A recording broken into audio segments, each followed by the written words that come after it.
All right, so we're going to solve for the variable. We're going to get x by itself, basically. So let's start with just some examples. Best way to learn, I think, is just to do.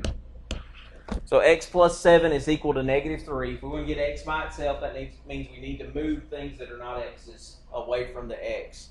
So how do I move that 7? The opposite operation, or the inverse operation, would be subtract. Good job. That cancels it out, and there's x equals -10. And we have our answer. Really, that's really a little too easy, right? Let's make it a little bit more difficult, maybe. 2x is equal to 18. Maybe that's not as easy, but maybe it is. Divide the 18 by 2.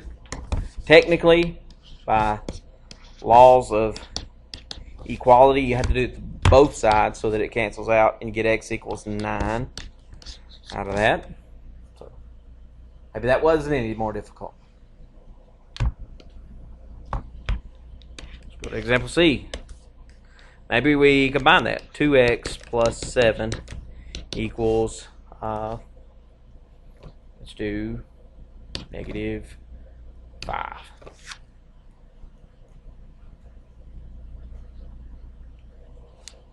What can I do there? What's not got an x? The 7 that's on the side with the x, so I need to move it. So how do I move it? Subtract the same way I did on example A, but now I have 2x is equal to -12.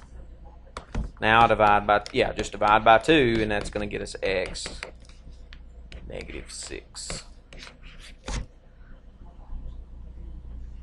This is probably a little bit more familiar with what you've had in the algebra classes.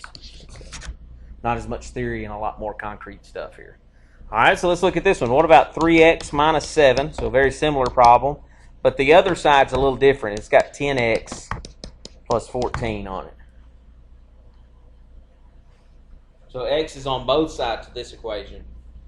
Does it matter which side I move stuff to? Not really. If I want to put x's on the left side, I can. If I want to move x's to the right side, I can. It doesn't matter which direction you go there. Just got to know I'm going to get x's on one side and plain numbers on the other. So if I subtract 10x, that's going to give me -7x minus 7 is equal to 14. And then how do I move that minus 7 there? I'm going to add it, yeah. -7x is equal to 21. One more step. Divide by -7. Be careful on losing, don't lose a sign here. Negative into a positive makes a -3, right? We can check that if we plug -3 back into the original for x. It should end up being the same on both sides if it's the right answer. And I plug it in correctly. Okay. Not too bad, pretty easy. Let's go a little bit more difficult maybe. 3 parentheses, 2x minus 4, close parentheses. Let's do 7 minus parentheses x plus 5. So this is one I'll go ahead and tell you, my Algebra 1 class at high school had trouble with this kind of problem. So they get this kind of problem on every quiz and every test they have from now on until they all get it right. It's not the same problem every time, but it's one just like that. Just different numbers. What do you do on the left side? Yeah, distributed property, 3 times 2, 6x. 3 times -4, -12. Okay, so everybody does that side correct. The other side's where everybody messes up, or not everybody. It started out 50% of the class messed up on the right-hand side. It's down to like 10%. We're doing good. What gets distributed over here? Yeah, the negative right here. And that's where they were messing up. They were distributing 7, but it's 7 minus then this parentheses. So that's like a -1 right there. So you distribute a -1 to both of those. So that'd be 7 minus x minus 5. And then, do I have like terms over there on that the side that's written in red? Yeah, 7 and a minus 5 would be 2, right? 2 minus x is equal to 6x minus 12. And then kind of pick which way you want to go. I think the best method would be add x.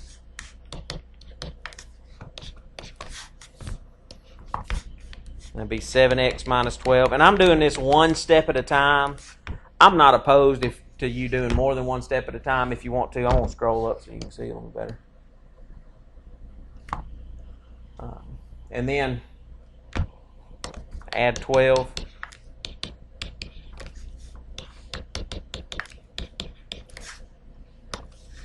And the last step's divide by 7. X is 2. A very common mistake there would be distributing 7 instead of a negative symbol or -1 to that parenthesis. So you guys are doing good. Like I said, got it down to about 10% of those guys at school trying to get that right. I hope they catch on to it before the end of the year. May, hopefully. All right, let's look at this one. Let's put some fractions in there because everybody likes fractions. 2/3 minus 1/2 x equals, let's do 7/3. That's a good number.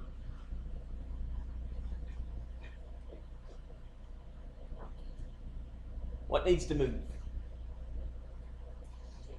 The 2/3. How does it move? Subtraction, yeah, because it's a positive 2/3. Get rid of it by subtracting. So that gets us -1/2 x is equal to 5/3. So I already have a common denominator, so I didn't have to do any of that work. And just subtract the numerator. 7 minus 2 is 5. Now, how do I get x by itself? What's going on between the -1/2 and the x? Right there. They're multiplying. The opposite of that would be divide. Dividing by a fraction is the same thing as multiplying by its reciprocal, -2/1. So flip it and multiply. That's going to be -10/3. Out of that. So the fractions, everything works the same way. You're still trying to get the letter by itself. I'm using x every time, but sometimes they're going to change the letter on you. But you just try to get it by itself. Dan? Could you try to transfer to decimals? No, I would not do that. Because you're going to lose. Because you'll have to round some of them. Like 2/3 is 0.6 repeating. You can't type enough 6 in there to get it right. And 7/3 is something repeating as well. So you lose a little bit when you do that. So don't change them into decimals. For sure, because that happens too often. It happens where you lose some of your stuff, and you wouldn't get the exact answer. You'd get something in the ballpark, but how much is in the ballpark depends on what you're building. If I'm building a bridge, I don't want you to take any. I don't want you to round any decimals that you might need to hold my car up when I go across it. So that sort of thing. So yeah, try to avoid changing them into decimals just because of that rounding issue that happens. Let's look at one like this. Or letter on G. Is that right? Let's say we had 2/5 x plus 4/5 minus 1/3 x equals 7/8. Ow, I'm just making them. Got any like terms? Yeah, the 2/5 and the 1/3 x. Both of those are x's, so we got to put them together. So I don't, calculator's fine with me. I go to, 2/5, 2/5 minus 1/3. It's going to give me my calculator's set to give me a decimal answer first. I'm going to tell it I don't want that. I want a fraction answer. I get 1/15 out of that. So I have 1/15 x plus 4 over 5 is equal to 7 over 8. That 1/15 came from subtracting 1/3 x from 2/5. Why did I not add 1/3? Negative 1/3 x, pretty much. And they're both where? Where are they both at? They're on the same side, right? So we're not moving across the equal sign. So that's another reason we don't change the sign of that 1/3, because they're already on the same side. We're just combining them, okay? All right, now let's next step on that little problem there. Subtract what? 4/5 from 7/8. That's 1/15 x. And then I'm fine. I'm not opposed to a calculator here. 7 over 8 minus 4 over 5. Again, my calculator gives it to me as a decimal. I want it to be a fraction, so math, enter. 3/40. 3 over 40. How do I get x by itself now? Yeah, multiply by 15. Technically, it's 15 over 1. You know, if that makes you feel better to do it that way. But 15 is what you're multiplying by. And 3 times 15 be 45, right? And over 40, and that'll reduce. I'm going to cross cancel to reduce. Be 9 over 8. That's the final answer. 9/8 is what x is there. So we get some fractions out of that. So dealing with the fractions is not terrible. I mean, we do have a nice calculator that should be able to help us with that, hopefully, to deal with those. Let's look at one of these. Example H. Let's say we had -2 parentheses x plus 4, close the parentheses, plus 3x is equal to x minus 8. So there's our equation that we're starting out with. We'll try to solve for x. So what's the first step in this one? Distribute the -2. So that's -2x minus 8 plus 3x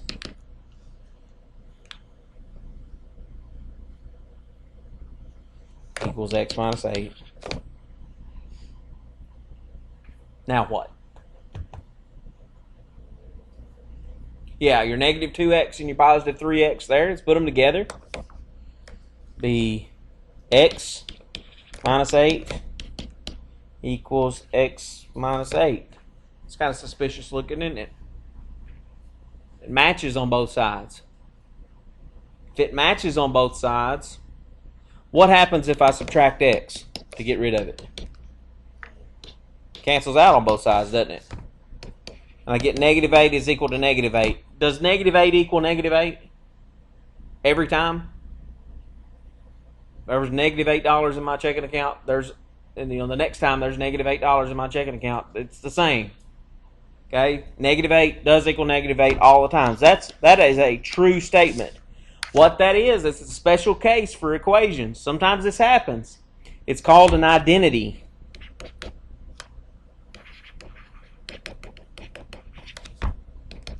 Is what that's called. Another thing you might hear somebody say is, oh, well, that's all real numbers. No matter what number you pick to plug in for x, it'd work in this equation. Because it's an identity. It means that both sides are equal. Okay, so that's kind of a special case. Okay, so we got a true statement there. That's how we recognize that identity. Practice another equation here. Let's go back up so you can still see that. 3 parentheses 3x minus 1 equals 9x plus 7. what would be our, yeah, distribute 3. Anytime we see that distributive property, that's usually what we want to do first. And 9x plus 7. Now what? Yeah, those 9x's are going to cancel each other out. That sound effects do help. Does negative 3 equal 7? Ever? No. Somebody owes you $3 and they ask you to give them 7. It don't equal, right? So that's false. Anytime that happens, that is a what's called a contradiction. A contradiction. A contradiction means there's no solution. And you might see that abbreviated with a circle with a slash through it. Empty set. That's what that stands for. Remember back from very first week, you might see the 2 empty curly braces as that. I think you'll see this more than anything with that symbol. But understand that it's a contradiction. That is a all the other ones that we had where we had answers like normal equations, those are called conditional. Conditional equation, quote unquote normal answer. Okay? A conditional equation means you've got an answer. X equals 5, x equals 7, x equals negative 2/3, something like that. So conditional means we have an answer. Contradiction, we have no answers. Identity, all answers. Every number works. Okay, so kind of tie those together. That's one of our goals in this class. The vocabulary, for whatever reason, is. So that's what we want to tie with those. Okay, pretty easy. Let's go to equations that don't necessarily have a number answer, but we're solving them for a particular letter. Okay, so these are called literal equations. Not that that's important that you know that that's what they're called.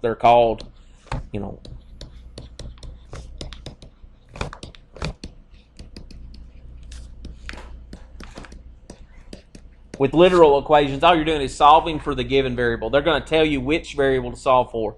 That means there's more than one in the equation, and you're going to get one of them by themselves. And this is pretty common, and it'll be used a lot as we go forward here. If we want to take this equation, maybe it's 3x plus y is equal to 7, and we want to solve that for y. That's the most common thing we do in any algebra class is we solve for y, right? If you did remember this from your maybe a high school algebra class, get y by itself. So if we're going to get y by itself, that means we need to move the things on the same side as y that aren't y's. So how do I move that 3x? Subtraction. It's a positive 3, so to move it, I'm going to use a minus to get rid of it. Now, are 7 and 3x like terms? No, one's a plain number, one's got an x. So you can't combine them, so you just write them as a math problem on the other side. So you got y by itself now, because those are canceled out. And then I write it like this, negative 3x plus 7. Why do I write it like that? Y'all remember something maybe from algebra in high school? What form that is? It's a special form, though. That's the reason I write it like that. I'm not going to count it wrong. It is. That's what it is. And then we're headed there here soon anyway. So if you wrote it like this, that's not wrong at all. It's backwards for slope-intercept form is what the other form is called. So I get in the habit of writing it like that. And if you do that now, you don't have to worry about it later. But know that they are the same because, everything we're doing, the Blackboard quizzes and things, they're multiple choice format. So it may not be written in slope-intercept form. It may be written like the 7 minus 3x there. So know that they are the same thing. out of that. So I would take either one of those on a lab or something like that, but know that they're the same there. Let's do another one of those. Maybe we got something like this. 5x plus 4y equals negative 16. And we want to solve for y.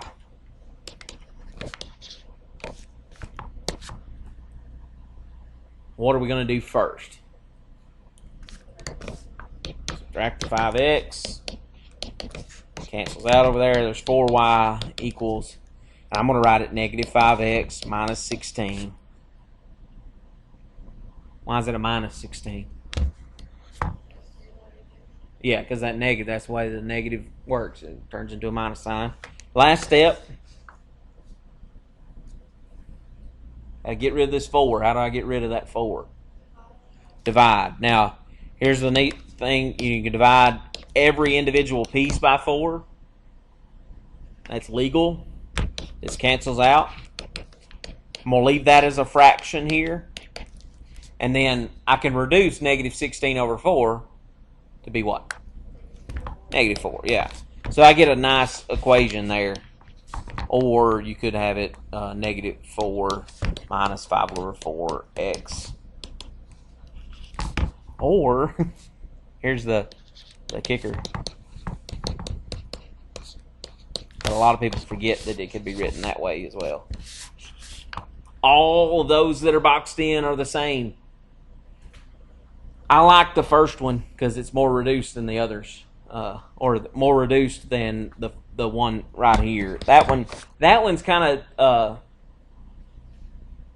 high school-ish. I mean, that's the way a lot of the high school textbooks I've taught out of like to leave them. I don't like to leave them that way. I'd rather go to this form right here because it's slope-intercept form. I know that's what we're going to use later on. So that's the form that I just forget what the textbook says and go that way because it's better.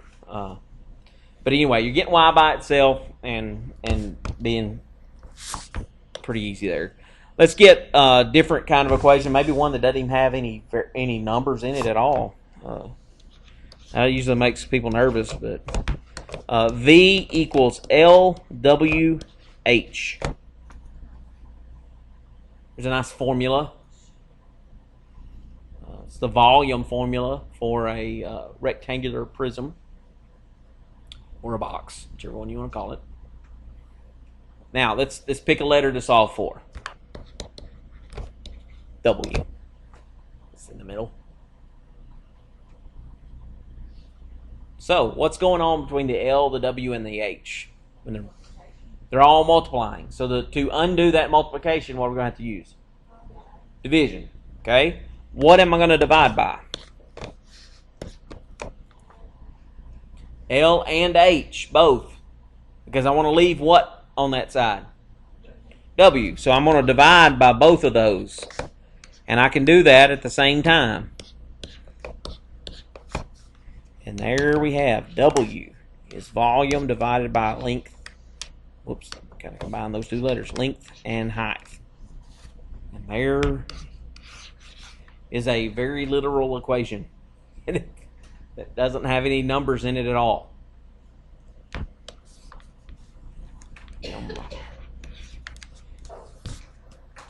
Let's do another one that maybe doesn't have too many. Let's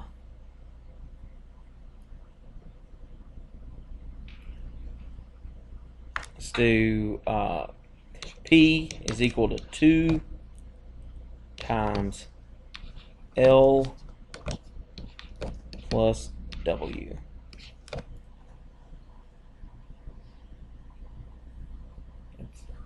It's an interesting take on the perimeter formula for a rectangle. It's a little different. Probably not the way you saw it growing up. Just taking it and manipulating it a little bit. So, several options on how to solve this one. There's a number involved, so that's easy. But what's one option? What's your first instinct on this problem? And distribute. And it doesn't matter which variable we're going for here. Let's solve for W again. Just because I like the poor width. He's short anyway. Let's solve for him. So distribute is not a bad idea. That's 2L and 2W. Now what should I do? Can't divide. It's not multiplication going on between 2L and 2W. It's subtract because that's a positive 2L. And there we have P minus 2L is equal to 2W. Now what can I do? Now I can divide by 2 to get that by itself. And there's W. P divided by 2 minus L. Why is it just L now?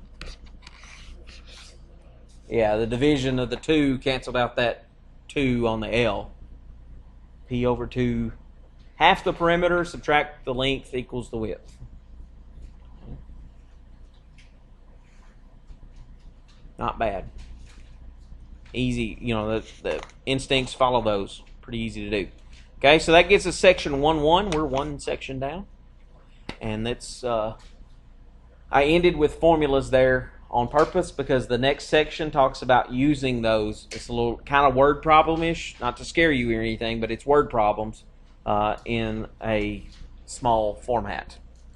So, section 1.2. And it's 6 o'clock, so we're doing pretty good. Application.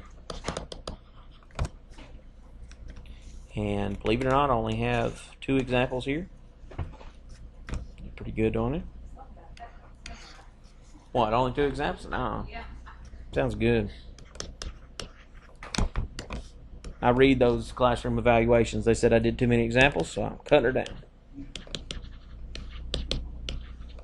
No, I'm kidding. This is the same notes I've done for 3 years. Perimeter. What's perimeter? All the way around. Distance around something, okay? So if we're talking about perimeter, we're talking about a distance around something. So when you read these word problems, you got to think about those things. What's perimeter mean? It means distance around something. Then we need to figure out what shape are we dealing with. So the perimeter of a rectangular case is 40 inches. Okay, so there we get something. We know that the perimeter of some rectangular case is 40 inches. And then for whatever reason, we know that the length of the case is 5 more than the width.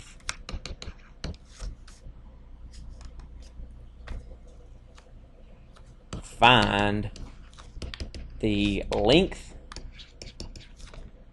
and width of a case. All right, so here's where we got to pull some things back from memory or hopefully a formula sheet that is in your textbook, I believe. There's a nice, in the back cover of your textbook. You might want to check it to make sure that you've got some of that. But there's some good formulas and stuff on the back inside the cover.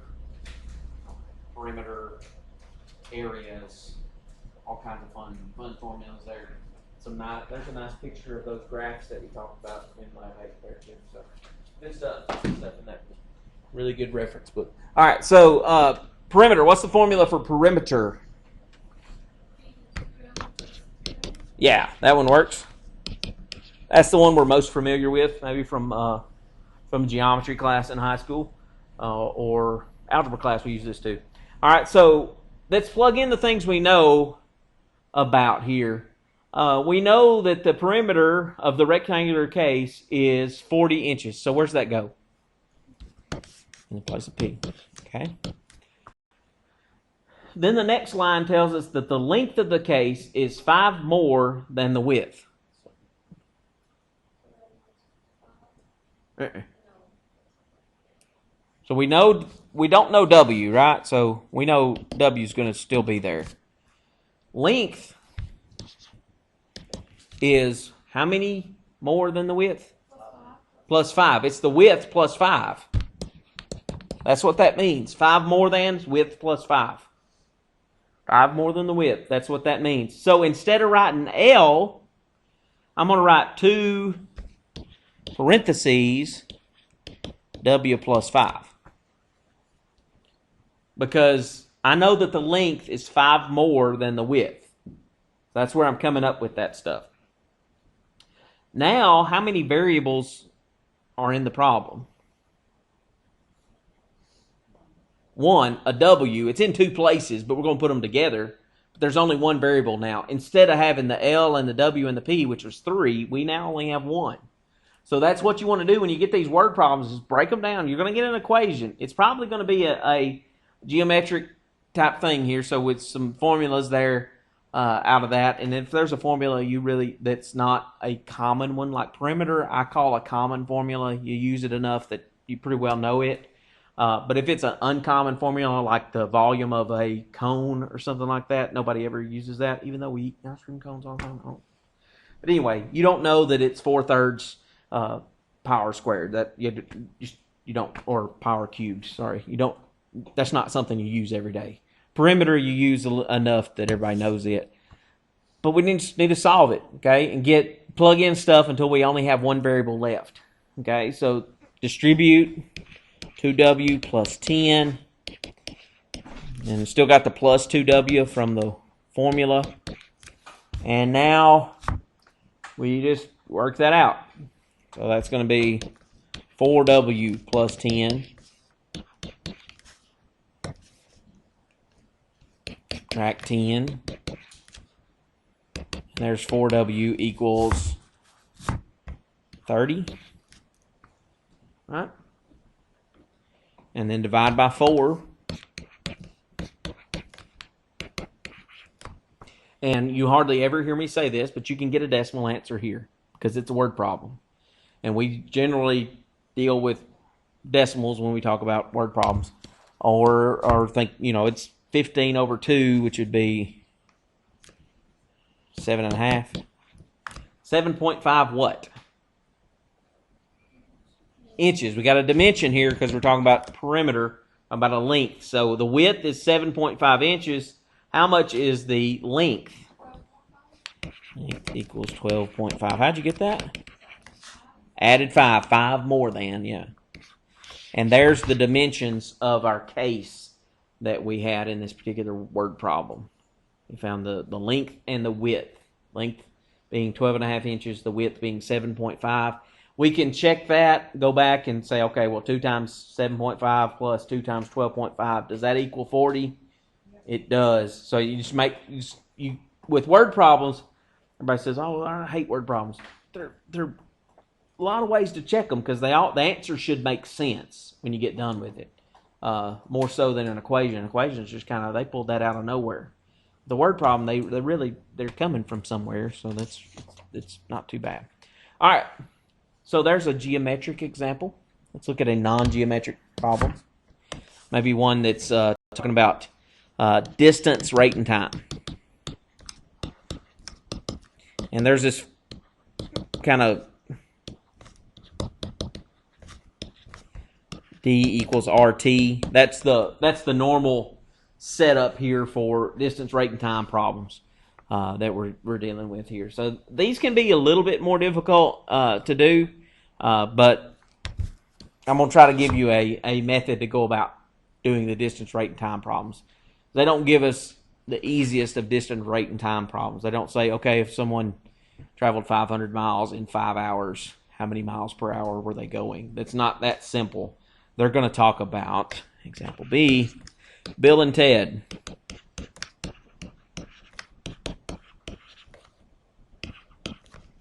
Are traveling on an excellent adventure. Anybody ever seen that movie? I was just saying you said that, but I'm the only one who knows. Yeah, I don't know. It's kind of a cult classic. Y'all know who Keanu Reeves is? This is one of the first movies he was in. It was Bill and Ted's Excellent Adventure. Then they had one called Bill and Ted's Bogus Journey. Yeah, they're whole sequels of those. Craziness. Good stuff, though. They're funny, though. The trip takes 2 hours.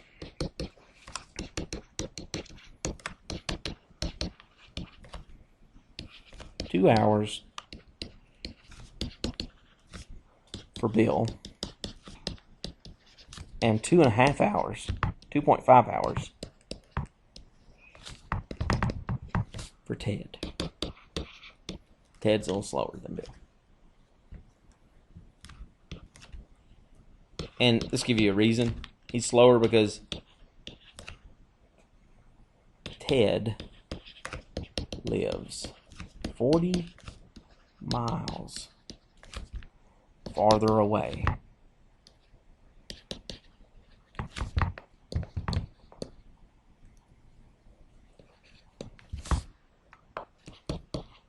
So Ted, trying to make up the distance and the time, he travels 5 miles per hour faster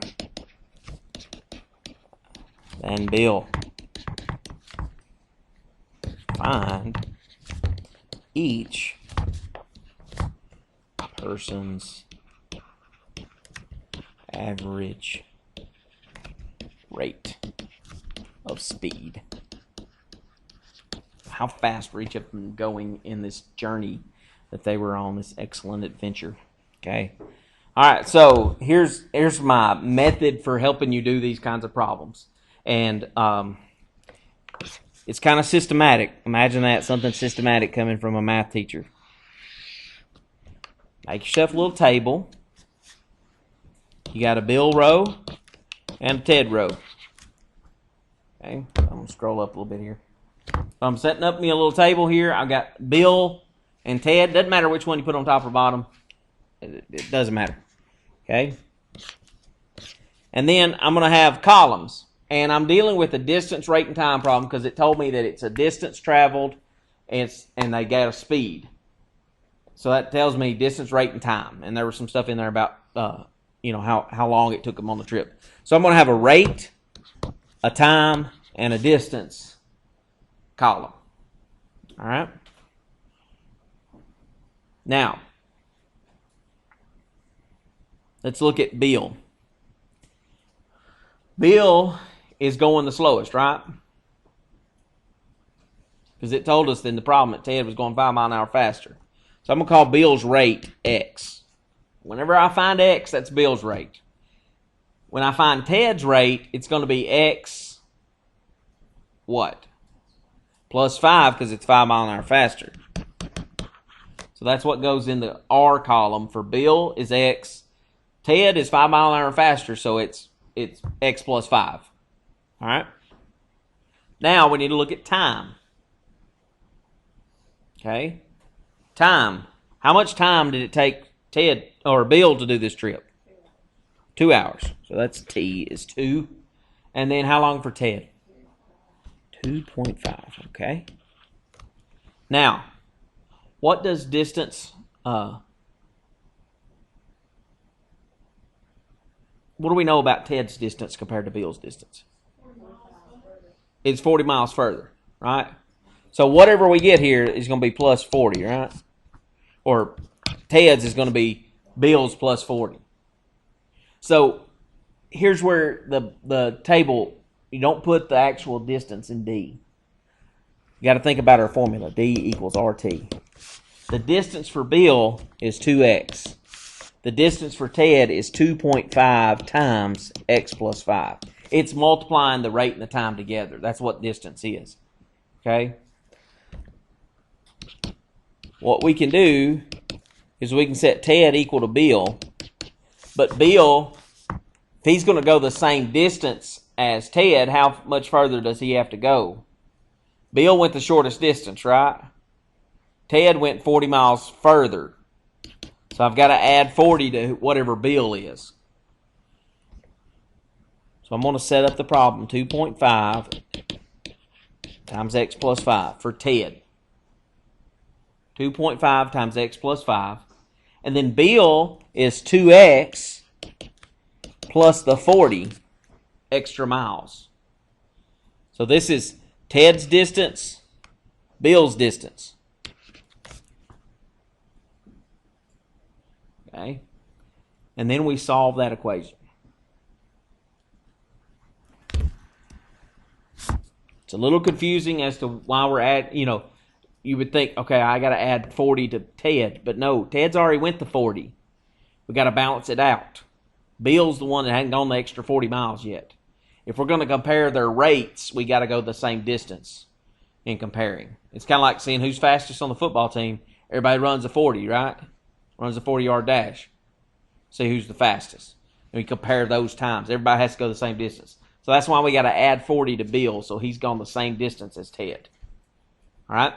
Solve away. So we have 2.5x plus 2.5 times 5 would be, what, 12.5? And that's 2x plus 40. And subtract 2x. Be 0.5x plus 12.5 is equal to 40. And then subtract the 12.5. 0.5.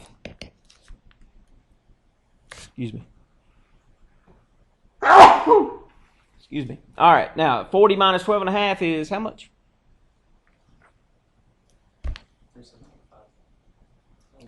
27.5. Divide by half, which doubles it to be 55 miles per hour, which is a reasonable speed, right? That's the speed limit on a lot of roads. So who's going 55 miles an hour? That's Bill. Ted is going 60 because he's 5 miles an hour faster. Bill, you went 55. Ted was a speeding and going 60.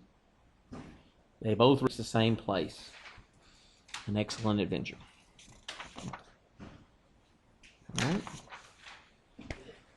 All right. There's an example of a geometric. The problems that you're going to see on test and the blackboard things, geometry, and then maybe a distance, rate, and time problem. The geometries are going to be more prevalent than the distance, rate, time problems.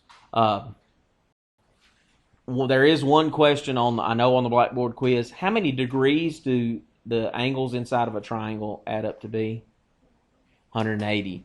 Got to know that for that question. Okay, so if you don't know that, the angles inside of a triangle add up to be 180. Okay, so maybe make a note of that. There's one question on there that does that. Okay. If you know that, then it's a really easy problem. All right, so let's get the third and final section of the night. 1, 2, 3, 4, 5, 6. I would love to say there's only 2 examples, but there are not. There are more. Okay. All right, so we're going to deal with linear functions in this section. This is section 2.4. Linear functions. F of x. What's f of x the same thing as? Y. It's the same thing. So f of x just means y when x is a certain value. And then we have mx plus b. And this is what we were alluding to earlier when we were talking about that y equals mx plus b. Now that's the same thing. Y equals mx plus b is what that is. That m is your slope. This b is what's called your y-intercept. Another name for slope, you might hear me say, is a rate of change. That's usually if it's in the context of a word problem. The y-intercept, just kind of defining that, where the graph crosses the y-axis. It intercepts the y-axis at whatever that number is that's hanging out there. When we're dealing with a linear function, anytime we were dealing, that's got a domain from negative infinity to positive infinity, and then a range that's the same. They're unrestricted. No restrictions on the domain or range for a linear function. Okay, so we're going to be looking at some of these. We're going to look at some graphs. We're going to look at finding these individual pieces for these functions, and then actually calculating some slopes out of these this section. Okay, so let's just start. I'm going to swap over to some graph paper. If you've got graph paper, great. If you don't, I mean, you got a graphing calculator, it can help you here. It's not like it's the end of the world if you don't have graph paper. I'm just going to be able to draw graphs on here, and we'll do it on the calculator as well. Okay, so let's start with example A. We want to graph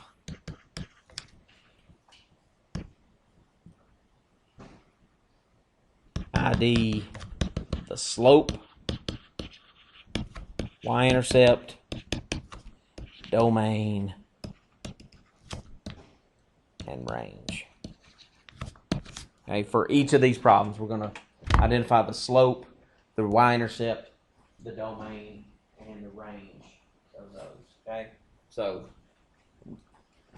domain and range should be the easiest thing we do, right? It's never changing. It's always negative infinity to positive infinity.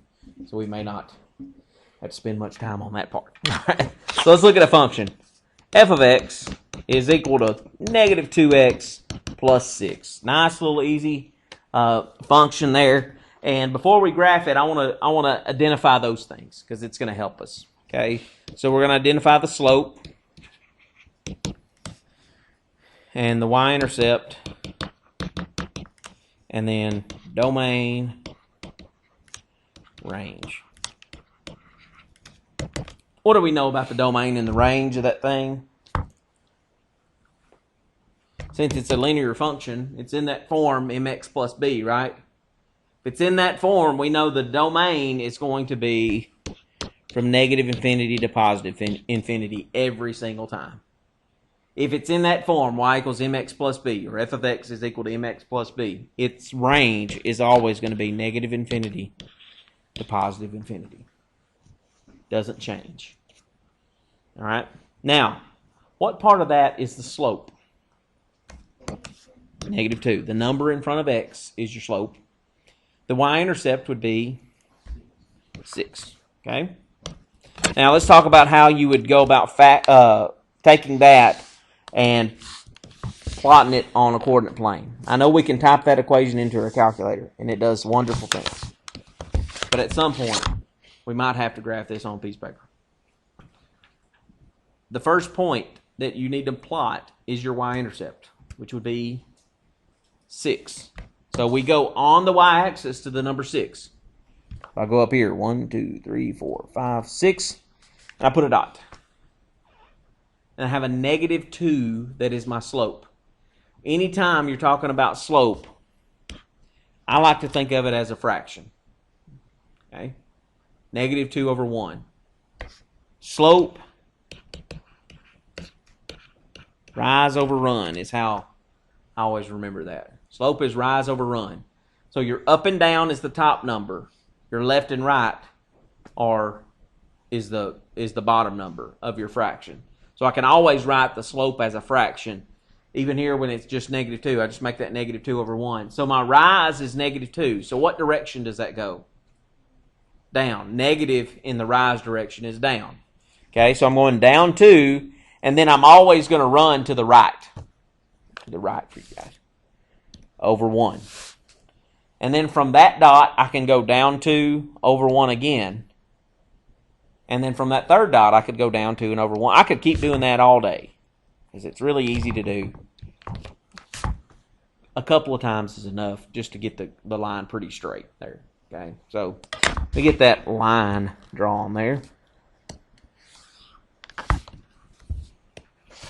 We've got a negative slope. Negative slope always is going to fall to the from left to right as you read that. Left to right, it's going down. Negative slope always does that. Positive slope's going to go the other direction. It's going to go up and to the right. All of that. Okay, so really always going to be that way. Okay, so there's our first one. We'll go to the next page. B. Let's look at this one. G of x is equal to 3/4 x minus 5.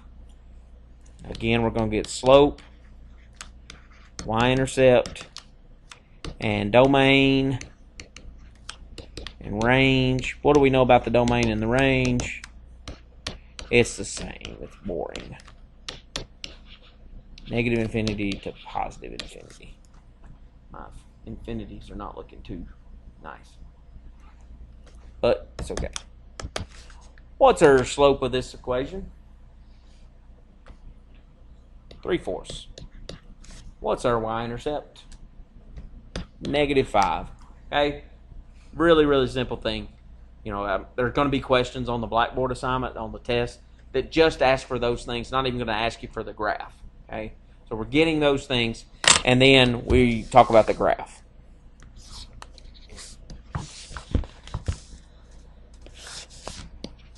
First point should always be your y-intercept. So we're going to go to where on the y-axis?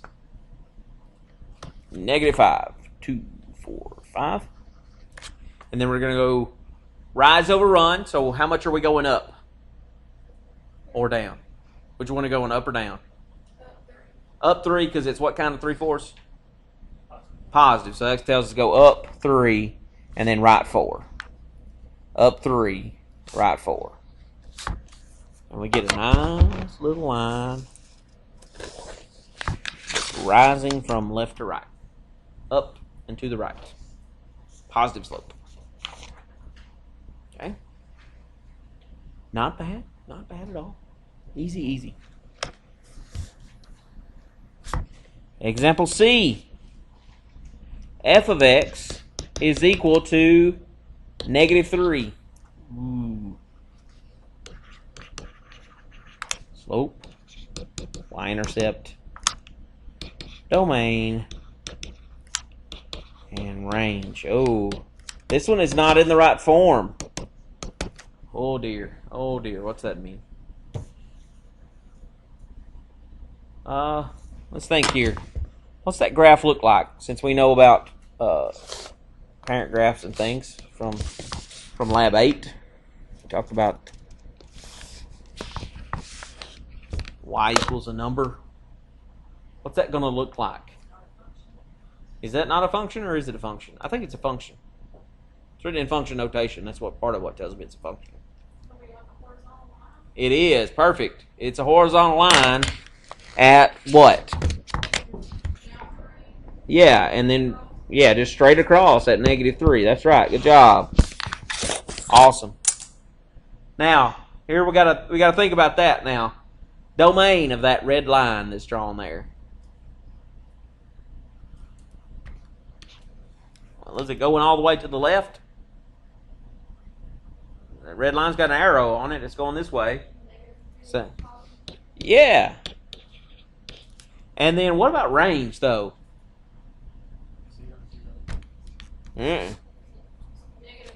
Just -3. Because that's the only y value that there is. The whole way. From negative infinity to positive infinity. It's just the y value of the -3. Alright, now, here's where we get a little tougher. Well, maybe not as tough. Y-intercept, where's that at? It'd be -3. Now, here's the hard one, the slope. 0. Perfect. Because if I count the slope, I go up 0 and over 1. Up 0 and over 1. I'm always just going to go just to the right the whole time. So I'm 0 over 1 is 0. Horizontal line has a slope of 0. If you memorize that fact, you got it. Okay. So a slope of 0, a y-intercept of whatever that number is, and then the domain from negative infinity to positive infinity, and the range is just that number that y is equal to. F of x is equal to in this case. Okay. So there's an exceptional one, maybe a little bit different than what the normal is. Let's look at Example D, x equals 4.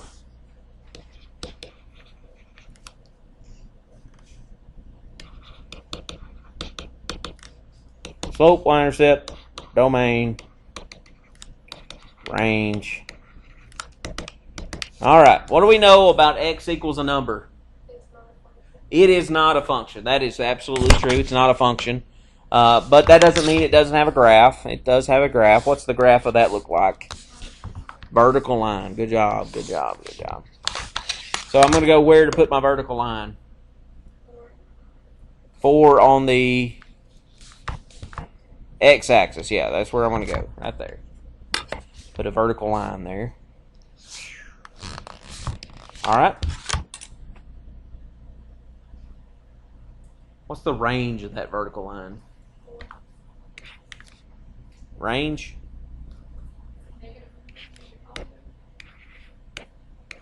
Why? Yeah, it goes up, straight up and down, right? So it's all the way up and all the way down. So that's the negative and positive infinity. The domain of this one would be just 4. So it's kind of the flip-flop of the previous example. Okay? Does this one have a y-intercept? Is it crossing the y-axis? No, so it doesn't have one. There's none. It has an x-intercept, but it didn't ask for that. You just asked none. Yeah, because 0 is actually a place. So we can't say that. You could put none, or you could put the circle with the slash through it if you want to do that. What's the slope of that? Anybody remember what that's called? It's the one that folks sometimes don't remember from high school math. It's called undefined. Vertical lines have undefined slope. Horizontal lines have a 0 slope. Vertical lines have what's called an undefined slope on those. Okay, so not too bad.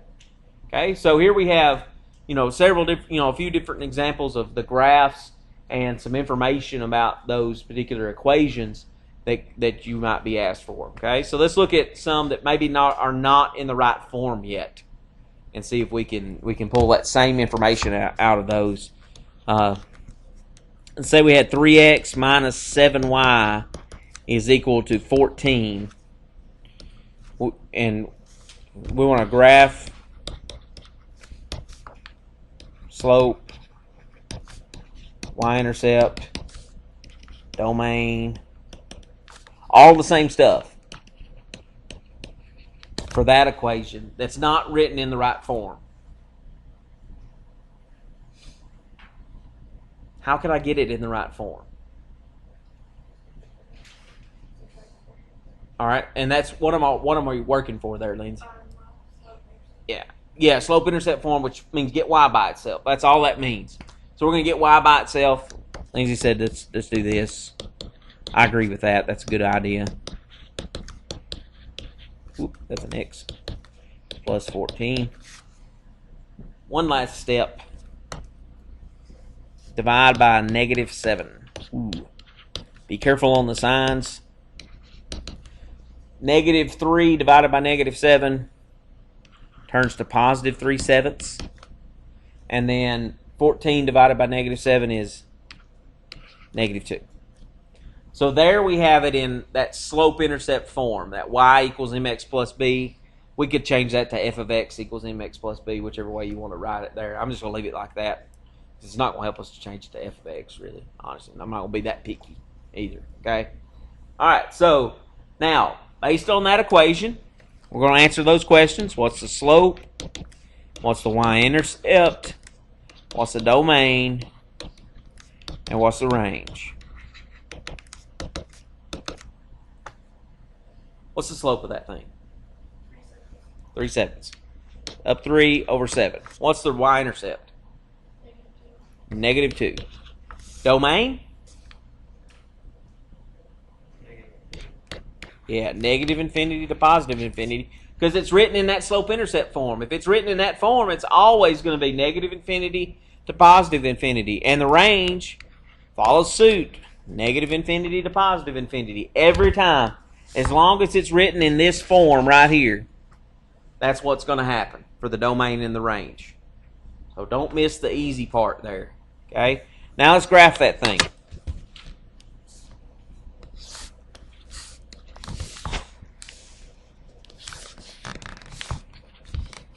All right. Where's my first dot go? -2. Now what? Up 3, right 7. 1, 2, 3, 4, 5, 6, 7. I could do that again if I wanted to. 1, 2, 2, 4, 6, 7. Get a nice little line drawn there. Ooh, sorry. Crazy scrolling there. And there we get a graph out of that. If you graph that on your calculator, I got all this junk going on here, so I'm going to hit clear. We got 3 over 7x minus 2.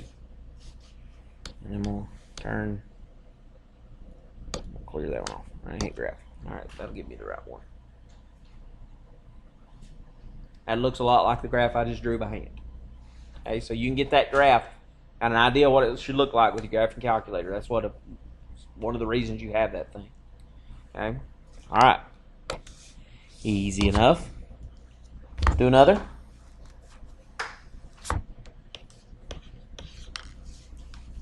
So we had 10x plus 30y is equal to 0. We're going to get all of the same stuff with this one as we did the previous one. Nothing different. I'm still going to get a graph, the slope, the y-intercept, and all that stuff, so we don't have to rewrite that stuff. So what do we need to do? Get y by itself. That's the name of the game today. Minus 10x, minus 10x. 30y is equal to negative 10x. Technically, there's a plus 0 out there on the end, but it really doesn't matter. Because adding 0 doesn't change anything, does it? What else do I do? Divide by 30. There's y by itself. And negative 10 over positive 30. Yeah, you did it backwards. Negative 1/3. So, again, we're going to answer those questions. What's the slope? Negative 1/3. So that'd be down 1 over 3. And then the y-intercept. 0, because there's nothing there. There's not a number there, so it's 0. So this is one of those places, Miss Lana, that you do put a 0 because it's not there. Okay, so I know that's confusing, but there was a 0 there to begin with, so that's how we know it's a 0. That really is why out of that. Okay, and then domain. Do we even need to write domain and range? What are they? Both of them, negative infinity to positive infinity. We're good on that. Okay, so let's get the graph.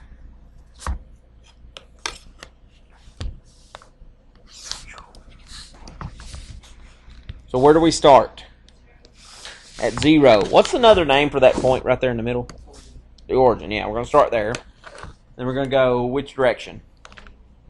Down 1, right 3. Down 1, right 3. Could do that all day. A couple of times is enough. And there we get our graph. If it's got a negative slope, it should be falling toward the right.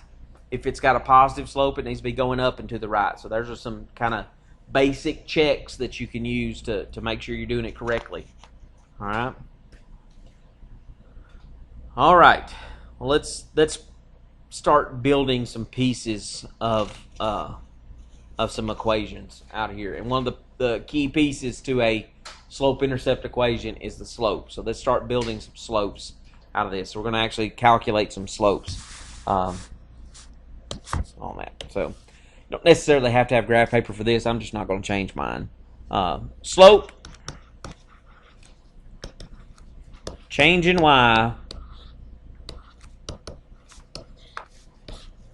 over change in x. There's the notations you might see sometimes is delta y over delta x. Delta in math means change. So that's the notation that they might use. We've been saying rise over run. The letter we've been calling slope in the slope-intercept form was M. So all of those things mean slope. All of that, slope. Now, the teacher once told me that if you had an important word in a society, it had a lot of names. And one of the important words in the American society, one of the important things is money, unfortunately. And it's got a lot of names. I mean, cash, bank, Benjamins. You could go on for days. All kinds of stuff. I don't get to say Benjamins too much. I'm a teacher. We don't get those. But slope's got a lot of names. It's important. That's why it's got also so many different things to call it. Okay, it's got a formula that goes with it. That's what we're going to use mostly for the next several examples. Is M equals y2 minus y1 over x2 minus x1. I hope you've seen that before. Maybe been a while, but what that means is you got two ordered pairs. You got an ordered pair x1 comma y1 and an ordered pair x2 comma y2. It does not matter which one you call the first one and the second one. Okay, they're going to have numbers in the place of that. Okay, it doesn't matter which one you call that. What matters is the order that you put them into that formula. Notice that right here, top and bottom, we got x2 and y2 stacked up, and x1 and y1 stacked up. They got to be in order. If you miss the order, you'll get the right number but the wrong sign. And that messes up the whole problem. Because if you get a positive slope when it should have been negative, instead of going down and to the right, you're going up and to the right, which is completely the wrong way. So it's kind of like trying to get to Lexington and you go east. It ain't going to happen. You're not going to get there. All right? And not for a long time. You got to go completely around the earth to get back there if you just keep going east. All right, so let's look at some problems. We're going to find the slope. Find the slope. And technically, it's the slope of a line between 2 points. -4, +8, and 2, -3. So here are two ordered pairs, and we're going to find the slope between those two. No clue what letter we're on. G. That's a good one. All right, so we're going to find the slope of a line that goes between these 2 points. Okay. So if we're going to find that slope, we're going to use the slope formula. y2 minus y1 over x2 minus x1. Okay, I'm writing that formula. Every time I use it today, I'm going to write it. Then you'll have it memorized before you leave here. Okay. So, on the top, we subtract our y values. It doesn't matter which one you start with. It doesn't have to be the second one. If you want to start with the 8, that's fine. That's the one I'm going to start with. 8 minus -3. Those are the y values. Okay? Maybe a highlighter helps that. That minus sign in the middle is always there. Since I started with 8 on the top, what number do I have to start with in the bottom? -4. Minus 2. And I want to highlight again. -4. -4. 2. Those are where those numbers are coming from. Now I just work it out and simplify if I can. 8 minus -3 becomes 11. Double negative turns that to +3. And then -4 minus 2 would be -6. So does that reduce any? No. So my slope is -11 over 6. Notice I moved the minus sign out to the front. Technically, I usually put it with the top number, with the numerator of the fraction. That way, when I count that slope, when I go to graph these later on, I'm always going to go up or down based on the sign, and then my run's always going to be to the right. when I do that. So that's what I tend to do with that. But your book tends to just put it out to the side. They never leave it in the bottom though. I never leave it in the bottom either. Okay. All right, so we found the slope. Yay! That's what we're doing. Okay. Let's do another one. Here's just two ordered pairs. We want to find the slope with the line between them. Let's do 10, -6, 5, +2. Okay. Those are 2 points that are on the same line. We want the slope of that line. So let's find our slope. M equals y2 minus y1 over x2 minus x1. Which y value you guys want to start with? All right, sounds good. I like that. -6 minus 2. So that means I have to start with what on the bottom? 10 minus 5. Be -8 over +5. That doesn't reduce. That's my slope. Sometimes it will reduce. You need to watch for that, okay? Just so happens these two have it. Okay, so be careful of that. Reduce the fraction if at all possible. I'm about to freeze. Are you? Yes. We can fix that. I've been hot all day, but now it's like a meatball freeze. Well, it's hot while ago. I think it's either hotter or it's freezing colder. And I know it's colder back there than it is up here, so I'm sorry. It was only 65 when we came in, or before class, so it was really cold then. All right, let's look at this one. What have we got? The ordered pairs. 5, -3, and 2, -3. A fun pair. Again, slope formula. y2 minus y1. x2 minus x1. Which y value you want to start with? It doesn't really matter which one you start with, does it? They're the same. And then on the bottom, if I do 5, I'm going to do the easy way, 5 minus 2. What's -3 minus -3? 0. Nothing left if you subtract the same thing away from it. And 0 over 3. What's 0 divided by anything?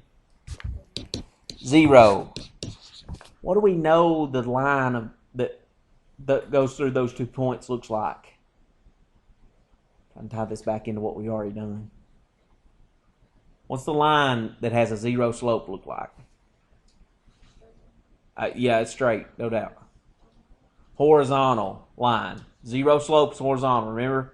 So, and if you think about it, if you plotted those 2 points on the coordinate plane, 5, -3 is going to be right here, and then 2, -3 is going to be right there beside it, and they're going to be the same, height there, down at -3 on the y-axis. So there's a 0 slope. That's good to know.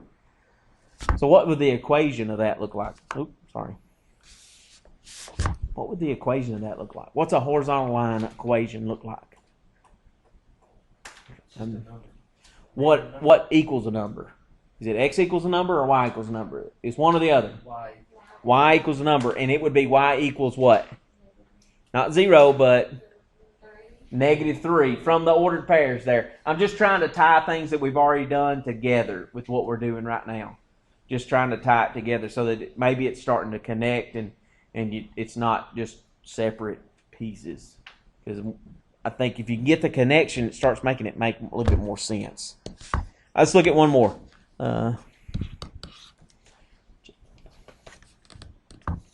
Here's our ordered pairs. 2, 7, and 2, -4. 2, 7, 2, -4. Again, we're going to find the slope. M equals y2 minus y1 over x2 minus x1. What y value do you want to start with?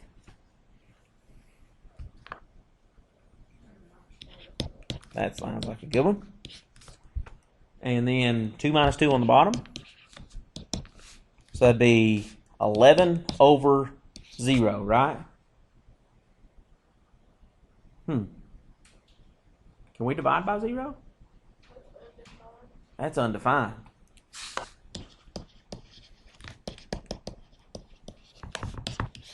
That's the answer we want there for slope, is undefined slope. And the little limerick I use with my high school kids, and I had a teacher that used it with me. That's how I remember it. Since I guess it was in 8th grade, we did this the first time. And she said, 0 under the line is undefined. That always made sense. 0 under the line is undefined. If you remember that, then you'll know that anytime you get a 0 in the denominator, it's undefined. 0 under the line is undefined. Miss Patricia Campbell. I don't know if anybody knows her. She's a sweet lady, really good math teacher. And she still teaches. She's in a private school now. I don't know why she does. Oh, actually, I do know why, but we won't discuss that. That's a whole political discussion. All right, so finding the slope. All right, so I'm going to give you some suggested problems to practice with in all these sections. Believe it or not, we're done. I know you're, what, really? We're going to get out of here at 7 o'clock? Yes, you are. And so am I. Okay? Practice problems. From section 1.1.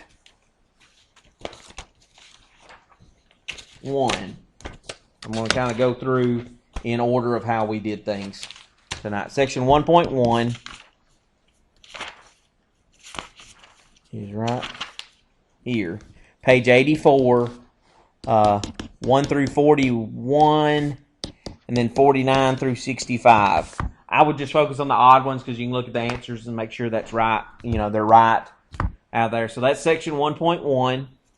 And then in 1.2 on page 92, 1 through 14, 19 through 24. Again, the geometry kind of problems with the formulas, that's going to be the majority of what you're going to be, focusing on there. But, those sections there, that section there. And then the last section for the night was 4 on page 211, 1 through 61 odd. Again, I advise you to do some of those problems before you try the Blackboard quiz the first time for sure. And that'll get you the practice that you need to get ready to take that Blackboard thing so that you don't end up getting frustrated on the Blackboard quiz. It should be set to where after you submit the first time, it shows you your incorrect answers that you've submitted. It doesn't show you the correct answer to those, but it shows you the ones that you missed, and it won't show you the rest of them until after your second submission, the second time through. And then after the second time, you'll be able to go back and look at the whole thing. And I'll take the highest.